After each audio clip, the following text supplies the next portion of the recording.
Hi, welcome ladies and gentlemen to this online orientation for AP Economics through the Fairfax County online campus. My name is Mr. Foose and I'll be teaching the class with you this year. Start by looking at the technology requirements. Make sure you're familiarized with that. You need to have high-speed internet connection using IE or Firefox, and make sure that you're working on a Windows machine.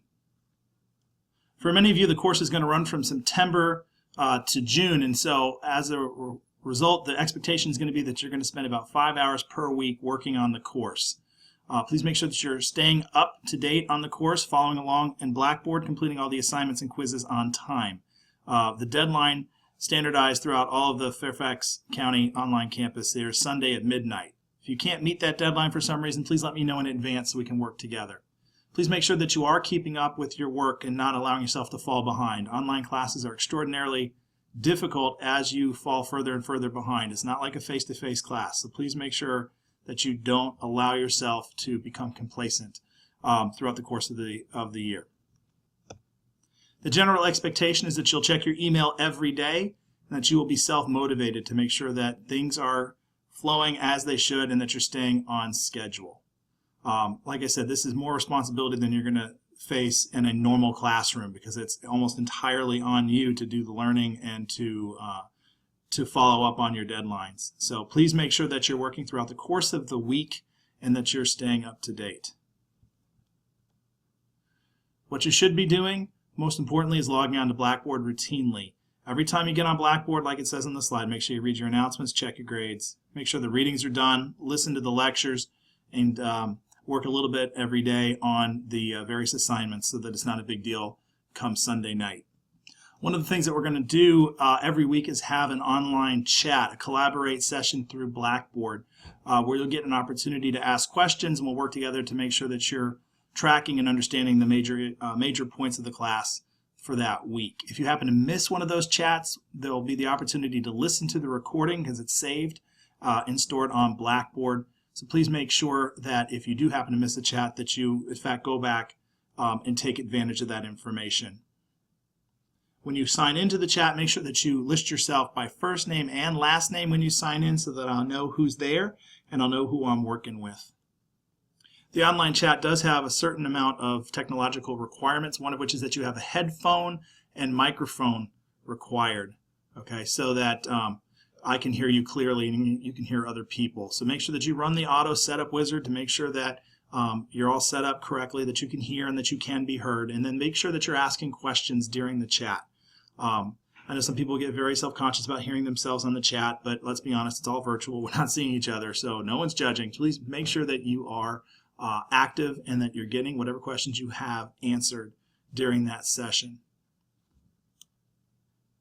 This is an online class, and so assessments are going to be mostly online.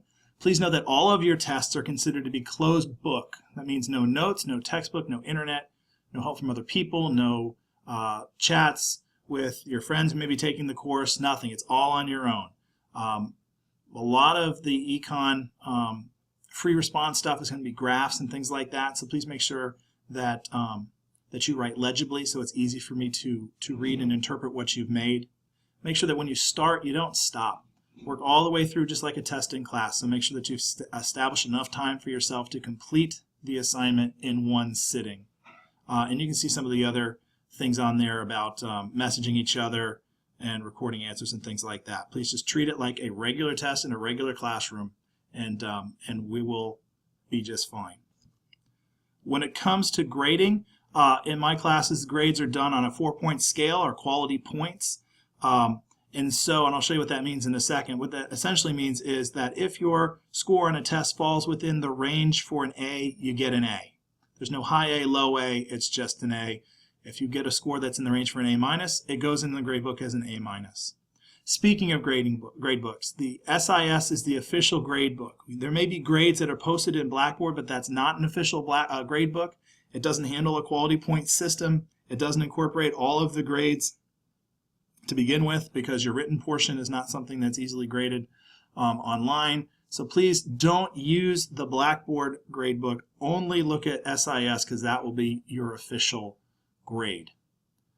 Like I said, with the 4-point scale, anything that falls in one of these bands is the score you'll get. So if you get a score that's within the C+ band, then in the gradebook it goes in as a 2.3 or a C+. Okay. At the end of the day, it sort of benefits you because it helps average things out a little bit more to your advantage than in the traditional 100-point scale. Also with grading, if there's a significant discrepancy between your online work and the face-to-face midterm and final, then if there's more than 2 letter grades between the two, you're going to be asked to come and take your tests face-to-face just to ensure that there's no cheating or anything else going on with your unit tests. And when it comes to the face-to-face exams, there are only 2, the midterm and the final exam, both of which will be held here at Madison High School where I teach. So please bring your photo ID with you to those tests so that we can confirm that you are who you say you are, which I'm sure is not going to be an issue. And please make sure that you budget enough time to finish the exams. The final thing on grading, there are periodic progress reports that can be sent. With SIS, once it's up, you'll be able to see your grade pretty much anytime you want. The way the grade will be determined for the final grade is each quarter is weighted evenly. The midterm exam will be treated as a single test on the second quarter, and your final exam will be worth 1/9 of the total grade. The midterm will cover macro, since that's what we're doing to start the year. The final exam will cover micro.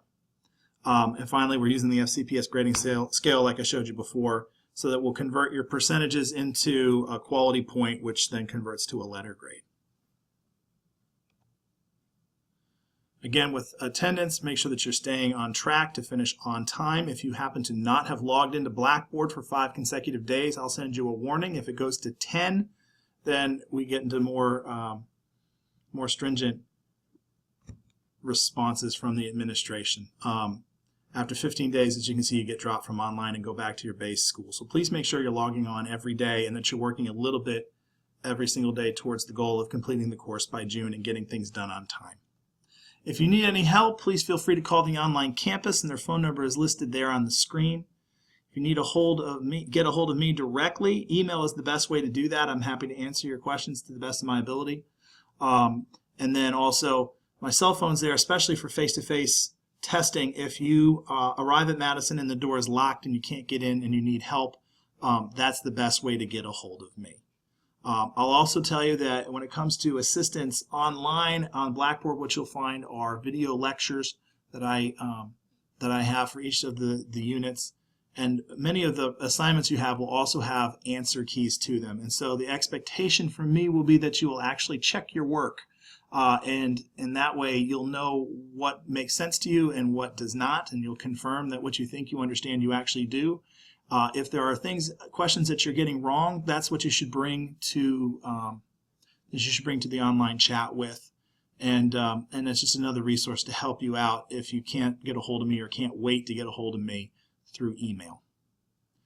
The only other thing I'd say is to go ahead and get into the course itself. Look around a little bit. Things are going to change here and there from time to time, but the general outlook of what the course is going to look like is up, and you can begin to kind of look around there, and I'll look forward to working with you this year.